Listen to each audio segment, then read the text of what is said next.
Naq Мәскәү уртасында бардыр bir кафе. Сәйер кафе.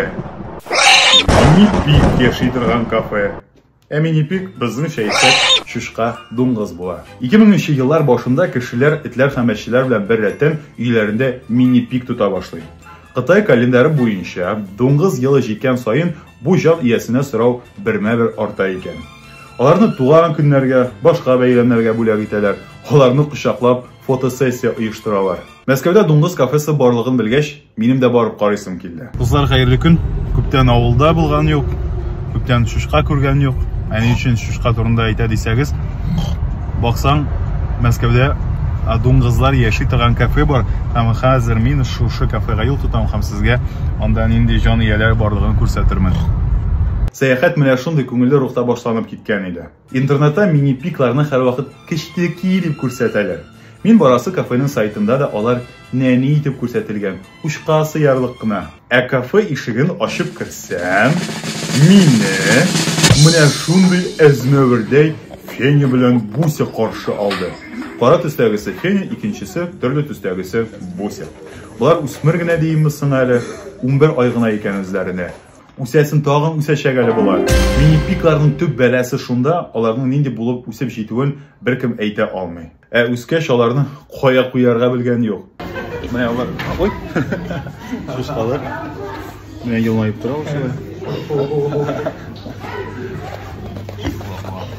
Әйе, беренче 2 минутында кызык. Сәерлектән кызык була башлый. Әмма бу ике шушка белән нишләргә белгән юк. Сыйпым дисәм, сыйпарлык юны да юк. Өстенә атланын дисәм, ат түгел. Аларны монда өстәмә акча түләп ашатып та була.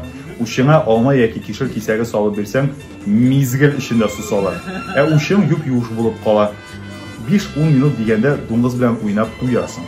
Әмма бу кафеда тагын куяннар да бар. Әмма алар белән дә нишләргә белгән юк. Кулга алсам, мине кайчан интектирүдән туктарлар инде дигән куркынган кыяфәт белән дерелдәп утыралар. Кай вакыт озын һәм үткен тырнаклы тәпиләре белән шәбәләнә башлыйлар. Тырнакта ташларга мөмкиннәр. Куян белән аралашу да миңа рәхәтлек китермәде. Кафедагы ис турында аерым әйтеп узарга кирәктер, чөнки ул кафега кергәнче үк борынымны кытыклап ала. 15-20 минуттан дуңгыз исенә ияләнеп тә китәсең сыман. Монда да куян кушкан килеш, чәй, кофе эчәргә була. Тәмлешкәнең дә нинди генә юк. Өстәл уеннары да җитәрлек. Шулай булмыни. Игътибар итегез. Бу кафега керүнең бәясе сәгатенә 950 сум. Җитмәсә, монда туган көнне дә үткәрергә була. Мышнап йөрүче дуңгызлар арасында үткәрелгән бәйрәм аеруча истә кала дип алайм. Моңлы Мәскәү сәхифәсе иде бу. Икенче чыгарылышы. Беренче чыгарылышта хәтерләсәгез, мин енотлар янында кунакта булып кайткан идем. Әгәр дә карамаган булсагыз, карагыз, яме. Менә ничек күңелен күрә Мәскәү халкы. Бер сүзендә юк, бәлки сезнең арада да мини-пикларны сөючеләр бардыр. Бигайбә. Инде бу чыгарылышка лайк куярга онытмагыз. Башкаларның башка хикмәтле сәер урыннарын күрсәтермен. Сау булыгыз.